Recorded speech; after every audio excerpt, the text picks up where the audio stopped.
The day I realized how much had changed, I was scrolling through wedding plans while Ethan, my boyfriend of 8 years, remained completely unaware of my upcoming marriage. Recently, he had hired a new female secretary, Emma, and their instant rapport left him too preoccupied to notice much else. For Emma's birthday, he went all out, ordering an extravagant 10-layer cream cake. At the celebration, they playfully smeared cake on each other, but Ethan overlooked one critical detail. I'm severely allergic to cream. After being rushed to the hospital and revived from a near-fatal reaction, I opened my eyes to find myself agreeing to the arranged marriage my family had planned. My mom wasted no time. When I returned home, she had already sent me over 10 wedding plans to review. As I scrolled through the options, my gaze lingered on her last message. I've always known that you and Ethan wouldn't last. A man who truly wants to marry you wouldn't keep you waiting for 8 years. It's time to wake up. The wedding plans are ready and the ceremony is in 3 days. Take your time packing, no rush. To an outsider, it was all so obvious, but I had been trapped in Ethan's empty promises, unable to move forward. Determined, I replied, "You can pick. I like them all. Just keep it simple." Unbeknownst to me, Ethan had walked in and overheard the word wedding. His face lit up with curiosity. Wedding? What wedding? He tried to peek at my phone, but I quickly locked the screen and put it away. Before he could press further, his phone rang. The quietness of the night made the panic in the woman's voice on the other end unmistakable. "Ethan, I think someone's following me. I went downstairs to buy something, and now I can't shake him. What should I do? I'm terrified." Ethan's demeanor immediately changed, his eyes full of concern. "Emma, find a well-lit area near the security office. Stay there. I'll come right away." He hung up and dashed out without a second thought, leaving the wedding plans entirely forgotten. I sat there, my expression calm and unmoved. After he left, I called my aunt to say goodbye. A decade ago, when my parents moved for work, they left me in her care. Ethan and I had been neighbors, and that's how our story began. Later, my aunt got married and sold her house. Not wanting to impose on her new life, I had moved in with Ethan, a decision that had stretched into 8 long years. When I told her I was getting married, she was ecstatic. "Finally, after 8 years with Ethan," she exclaimed. I corrected her gently. "No, it's an arranged marriage. I don't even know the groom." Her surprise was palpable. "Have you thought this through? I'm sure Ethan cares about you. Maybe I should talk to him." I shook my head and smiled faintly. "There's no need. We were never officially together. We've just been stuck in this gray area for 8 years. If I don't move on now, it'll be too late." Realizing my resolve, she reluctantly supported my decision. The next day, I arranged for my mom to buy some local specialties as a thank you gift for my aunt. In the evening, when the delivery truck arrived, I went to her house to drop them off. Unexpectedly, I ran into Ethan and Emma downstairs. They were carrying bags of groceries, looking every bit like a couple setting up a new home. My aunt came out to meet me and, seeing them, hesitated to ask questions. I quickly intercepted. "Mom bought these for you. Please check the expiration dates so nothing goes to waste." I ignored Ethan completely, but he took the initiative to explain. "Don't misunderstand. The old neighborhood wasn't safe, so I helped Emma find a new place. I didn't know your aunt lived here." I responded flatly, directing the driver to unload the items upstairs. "You don't need to explain your work to me." Ethan visibly relaxed, assuming I wasn't suspicious. "The northern suburbs aren't far. Let me know if you need anything." He had no idea I was leaving, and I saw no reason to tell him. My aunt watched his protective gestures toward Emma, her expression darkening. The awkward silence was broken when Emma complained of being tired. At her cue, Ethan quickly stopped the driver from unloading further and said he'd use the elevator first. I stepped aside to let them pass, watching as Ethan hurried inside with Emma. As the elevator doors closed, I caught a glimpse of my younger self in Emma. Years ago, Ethan had done the same for me. Running errands, taking care of everything, and moving my belongings into his home with a smile, saying he was preparing for the future. Lady of the house. My aunt sighed beside me. "Aren't you going to ask him? You've known him so long. If this ends because of a misunderstanding, it would be such a waste." I shook my head, keeping my gaze forward. "It's not a misunderstanding. It's reality." I shook my head and dismissed my aunt's suggestion. "There's no misunderstanding here. Ethan doesn't let misunderstandings linger. If he hasn't explained anything, that silence is my answer. Ethan and Emma hadn't bought much. It could have all been moved in one trip. Yet, even after I finished dropping off the gifts and saying goodbye to my aunt, Ethan was nowhere to be seen. Out of courtesy to an old friend, I sent him a quick text asking when he'd be back. Almost instantly, I received a voice message. When I played it, Emma's sugary voice filled the air. Ethan's helping me fix the wiring in the house. It's never been lived in before, so there's a lot to repair. You should head back. I don't want to waste your time. I was about to put my phone away and call for a cab when another message popped up. Don't overthink it. Ethan's just being kind. He thinks it's sad that I'm living alone in such a big city. Thinking about my parents, who had long been distant, I swallowed the bitter response forming in my throat and closed the chat. As I stared out of the car window on the ride home, Ethan called. Why are you being so harsh on Emma? She's my subordinate. What's wrong with helping her find a place to stay? The company hasn't provided housing yet, so I'm just doing what's right. When did you become like this, Amelia? At her birthday party, you barely spoke, claimed you weren't feeling well, and left early. I haven't even had the chance to ask you about that, and now you're throwing a fit. Through the phone, I could hear Emma sobbing softly in the background. Her innocent facade so different from the cunning person I knew she was. I exhaled slowly, letting my emotions settle before responding flatly. It's fine. It's my fault for asking. You can go back to what you were doing. I've already returned home. Don't bother waiting.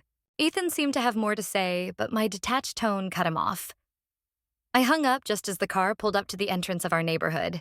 As I stepped out, my phone buzzed with notifications from Ethan's work group chat. I opened it to see over 999 unread messages. At the top was a picture Emma had posted, showing Ethan fixing her electrical wiring and plumbing. The flood of comments below it dripped with envy and admiration. I didn't know the boss could do this. Didn't the cleaning lady say he has OCD? He looks amazing in a suit, but even better without one. The future Mrs. Boss posted this? I'd better start working harder if I want a promotion. I stared at the messages, my chest tightening. I had once managed these chats as part of my unpaid help for Ethan. That role, however, had been replaced when Emma was hired. Without much thought, I deleted the conversation and exited the group chat. Surprisingly, the sight of Emma and Ethan playing house no longer cut as deeply as it once might have. I remembered when I had first graduated and joined Ethan's company. Back then, he would post pictures of me in the same chat, images of me making coffee or jotting down schedules. His obvious affection had brought a liveliness to the group, but all of that changed when Emma arrived. She replaced me, and Ethan stopped allowing any mentions of me in the group. When a colleague once commented that Emma wasn't as capable as I was, Ethan docked her bonus for an entire year. Secretly, I transferred 50,000 yen to her to keep her from resigning out of frustration. Back at the home I'd lived in for 8 years without ever truly feeling like I belonged, I started packing my belongings. My eyes landed on a thick photo album filled with pictures spanning the last decade. I held it close, flipping through its pages. Each photo marked a memory, a small surprise Ethan had once given me.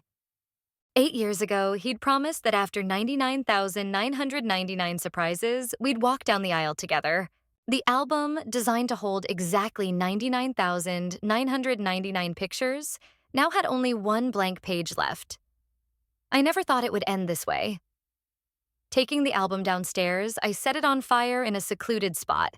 Watching the photos curl and blacken in the flames felt cathartic, as if my youth, those years I had devoted to him, was burning away too. When Ethan returned home, his face turned pale at the sight of the smoldering album.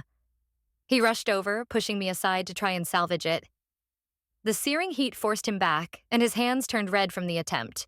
Frantically stomping on the remains, he yelled, "Why are you burning it? What's wrong with you? You've destroyed everything we built."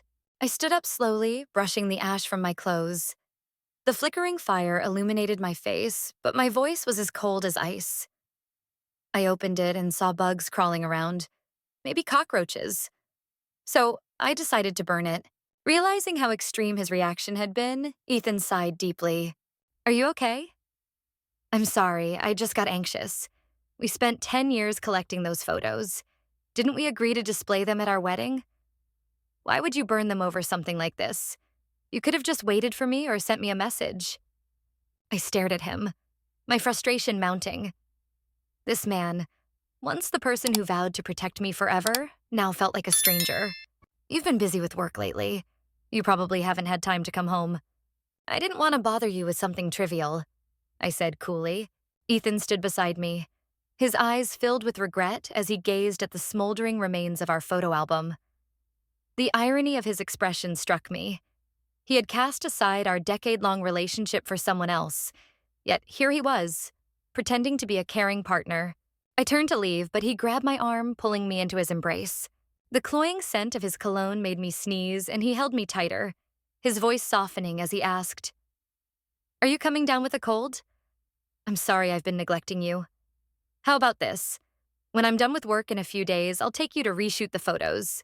We'll take twice as many to make up for the ones you burned." In the past, his words might have swayed me, but after landing in the emergency room once because of his neglect, I couldn't deceive myself anymore. A man who could forget my severe allergy for another woman wasn't someone I could keep loving. When his grip loosened, I calmly pulled my arm free. No need to apologize. If you really feel sorry, then make it up to me with a proper birthday party. Because of my cream allergy, I'd never had a perfect birthday celebration. Knowing I was leaving soon, I wanted to experience one last birthday with him before I disappeared from his life for good. Panic flickered across his face, though he quickly covered it up and nodded. He seemed like he wanted to ask something, but his phone buzzed. Glancing at the screen, he mumbled an excuse. "There's an urgent issue at work. Don't wait up for me. I'll make it up to you. Don't overthink things." By the time he finished speaking, he was already rushing out the door. I recognized Emma's ringtone, but didn't call him out on the lie. The next morning, party planners arrived at the house, and to my surprise, Emma came too. She claimed she had designed the plans and needed to oversee the setup. By the end of the day, the decorations looked eerily familiar, a simplified version of her own recent birthday party. When the staff left, Emma approached me with a smug expression. "Well, everyone worked hard today. What do you think? Does it match your status?" My gaze fell on the necklace around her neck, the same one I'd lost months ago. "Secondhand goods," I said coldly. "It suits you. Keep it." Emma's face twisted in anger.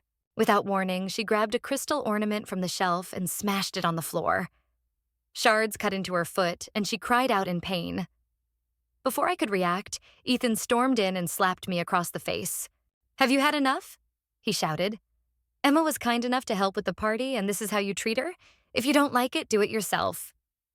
He didn't give me a chance to explain. Instead, he picked up Emma and left, slamming the door behind him. I sat alone in the dimly lit living room, staring at the empty decorations. By morning, it was clear no one would be coming to the party.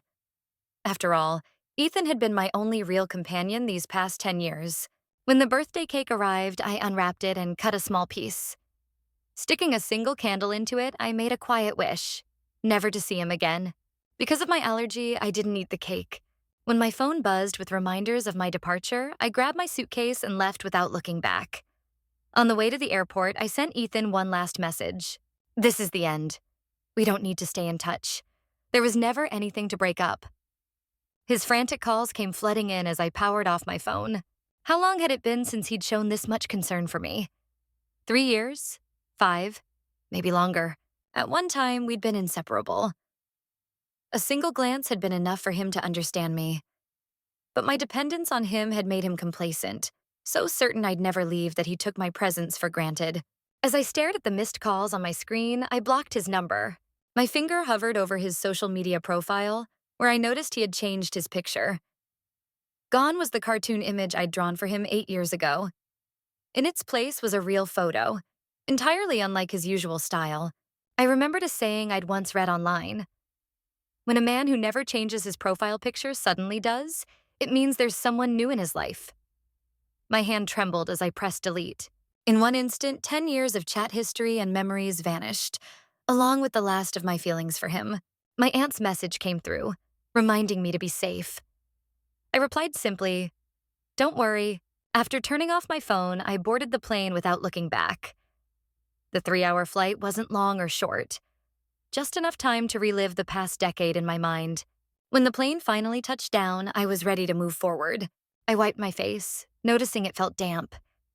Glancing at my phone's reflection, I checked for any traces of tears. Once I was sure I looked fine, I stepped out of the airport. From a distance, I saw my parents waiting for me, their arms laden with gifts. My dad grabbed my suitcase while my mom placed a delicate crown on my head. Her eyes brimming with tears, she said, "Our baby has grown up so much. You're even more beautiful than in the photos. Finally, you're home. Promise us you won't leave again."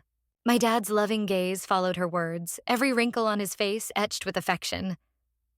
"Don't worry," he said. "I've already chosen the perfect match for you. I'm sure you'll be happy. We live just a kilometer away. So if anything ever makes you unhappy, come home and we'll handle everything." I forced a smile, hugging my mom tightly and resting my head on her shoulder. Over the past 10 years apart, my parents had made numerous attempts to bring me back, but I always came up with excuses to stay away. I had planned to visit during Chinese New Year once, but Ethan insisted we celebrate with his family instead, promising I'd experience their warmth and hospitality. Foolishly believing his words, I agreed, spending every holiday with his family for a decade. Now, standing before my weary, aging parents, guilt washed over me. "Don't worry," I said firmly. "I'm not a child anymore. I won't run home just because I'm upset. Besides, when I'm married, I'll be happy. I trust your judgment, Dad." Seeing my willingness to accept the marriage, my parents visibly relaxed. "Good, good," my dad said. "We were worried about you and that boy. But never mind. We won't bring him up. Have you taken care of everything with Ethan? If not, your aunt can handle it. You can't be running around now that the wedding is so close." Hearing Ethan's name, my heart skipped a beat. "It's all settled," I replied, keeping my voice steady. "Aunt asked me to send her regards. She said she'll come to the wedding tonight after finishing her work." My parents guided me to the car to head home, but an unexpected ringtone interrupted us. The caller ID displayed an unfamiliar number, but something about it seemed vaguely familiar. When I answered, Ethan's restrained, angry voice came through. "Who gave you the nerve to block me? Where are you? You hurt Emma and you have nothing to say? You didn't even clean up the party at home before leaving. I'm giving you 1 hour to apologize to her at the hospital, or I'll really lose my temper this time." Before I could respond, I heard Emma's soft voice in the background. "I'm fine. It's just a few scratches. Don't blame Amelia. It wasn't intentional. I thought she'd like the setup. It's my fault for misjudging." The call abruptly ended, and I didn't need to guess what was happening. He was busy comforting Emma. A wave of nausea churned in my stomach, and my face grew pale. Noticing, my mom asked with concern, "Sweetheart, are you feeling okay? Should we stop and get some medicine?" I pressed my lips together and shook my head. "I'm fine. Just a prank call. Let's head home."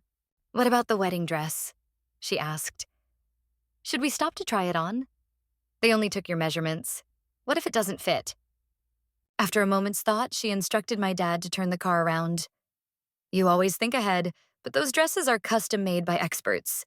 If the measurements were correct, it should fit. Still, let's try it on. I want to see how beautiful you look as a bride." Her excitement lit up her face, and I couldn't bring myself to refuse.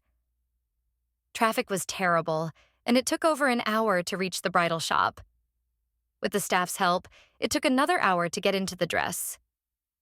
Staring at my reflection in the mirror, I felt an overwhelming sense of familiarity mixed with sadness. The dress was beautiful, just like the one I had dreamed of. But the groom wasn't the man I once envisioned. Mom began snapping photos, beaming with pride. Before I could stop her, she had already uploaded them online. "Look at how stunning you are," she gushed. "You could be a model. I'll share this with everyone so they can admire you." Her maternal pride overflowed, leaving me helpless to protest. She even set one of the pictures as her phone's wallpaper and profile picture. The love she had stored up for a decade burst forth, leaving me unable to say no. After changing out of the dress, my dad hesitated. "How about meeting Jaden? The wedding is tomorrow and you've never met him. It might be less awkward." I paused but ultimately shook my head. "No, it's fine. I trust your judgment." Sensing my low spirits, my mom subtly signaled my dad to drop the topic. On the drive home, my aunt called. "Have you told Ethan you're back?" He seemed calm when I ran into him earlier, taking Emma upstairs. I nearly lost it and lunged at her. Her words confirmed my suspicions. He hadn't contacted me all afternoon because he'd been busy moving Emma in. Lowering my gaze, I concealed the emotions flickering in my eyes.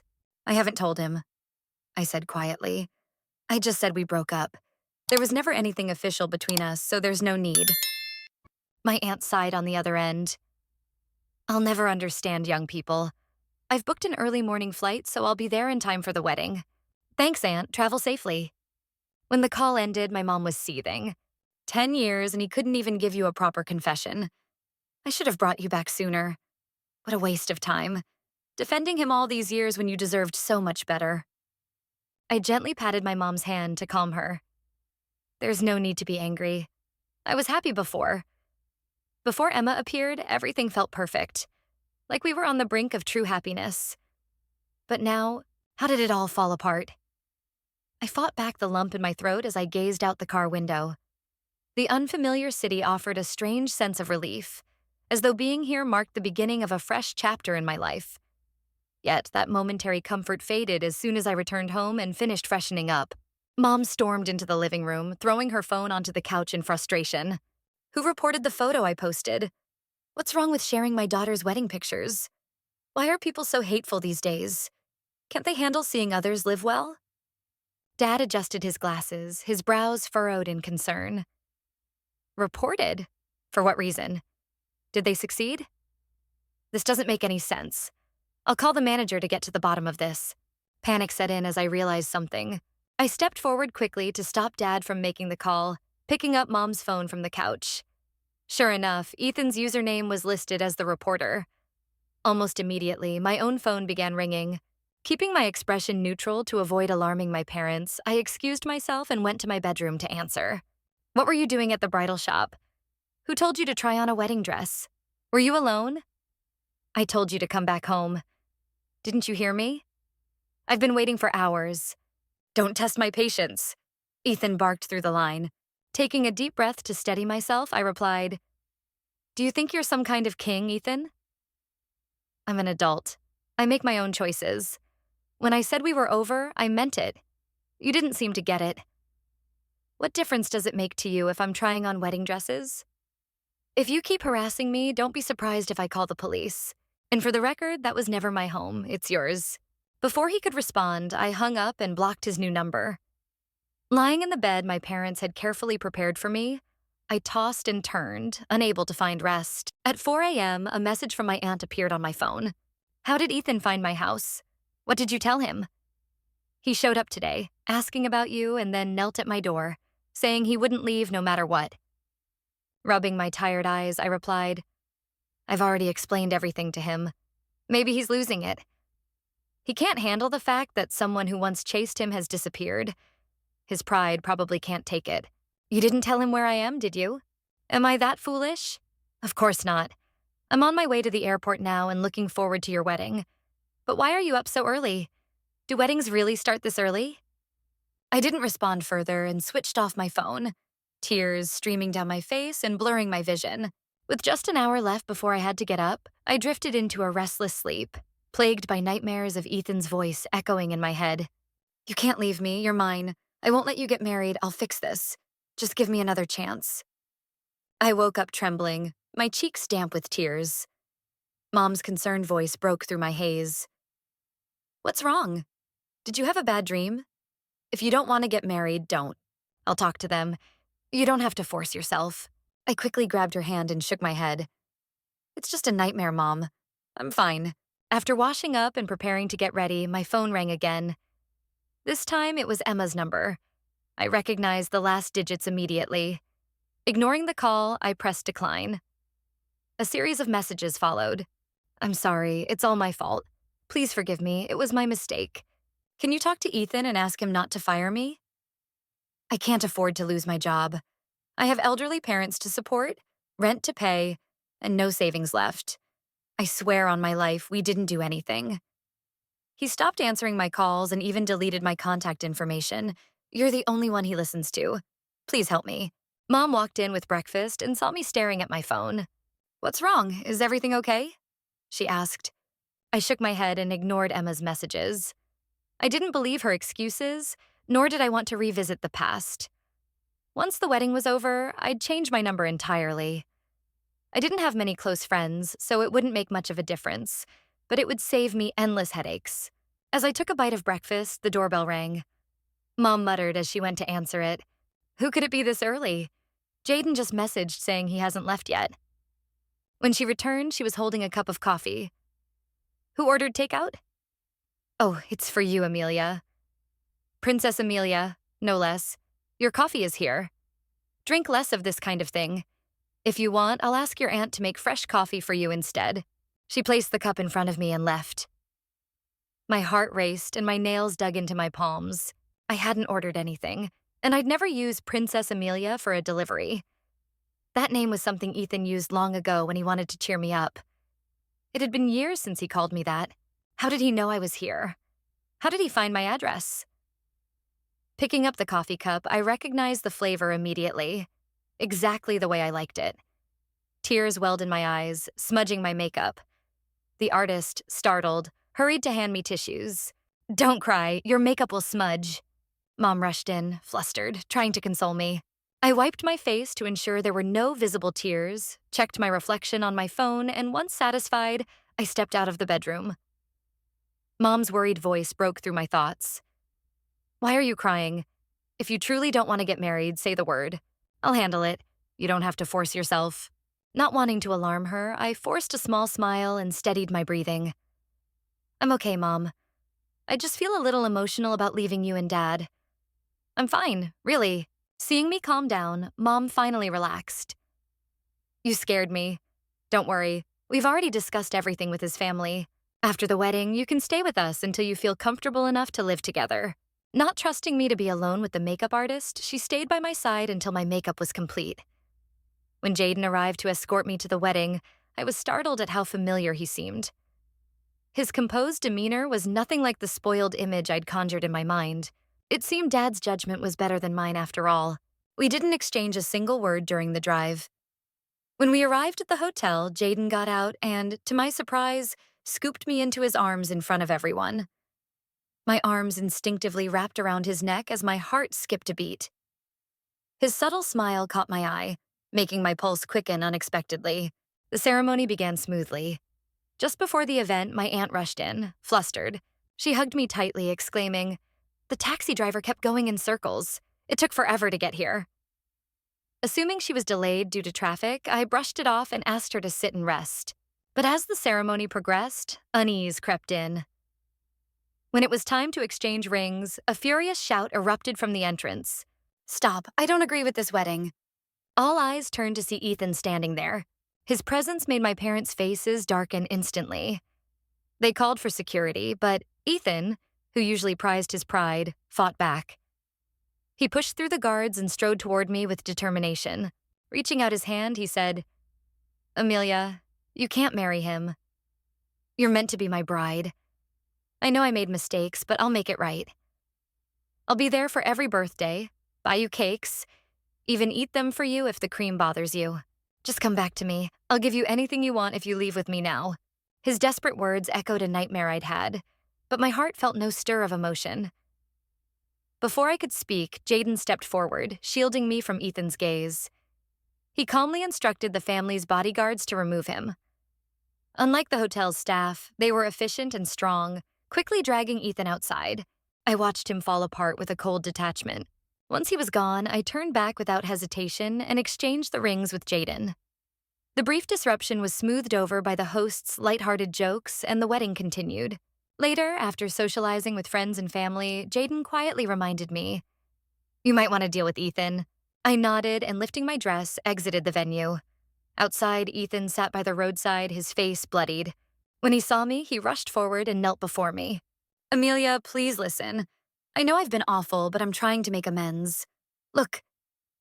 He opened his hand, revealing the necklace Emma had taken. "I brought back what was stolen from you." But the sight of it brought no comfort.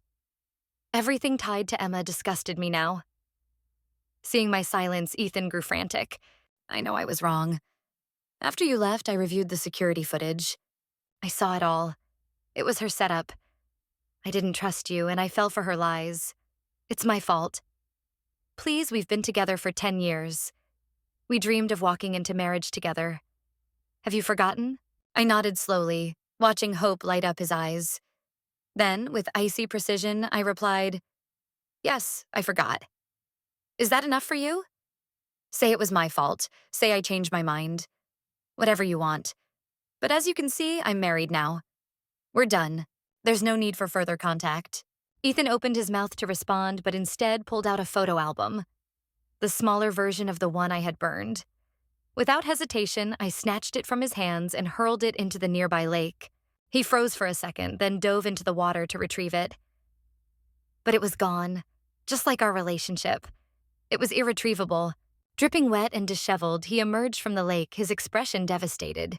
I met his gaze with no trace of emotion and said, "Ethan, we were never officially together, but today I've given you a proper goodbye. Stop this.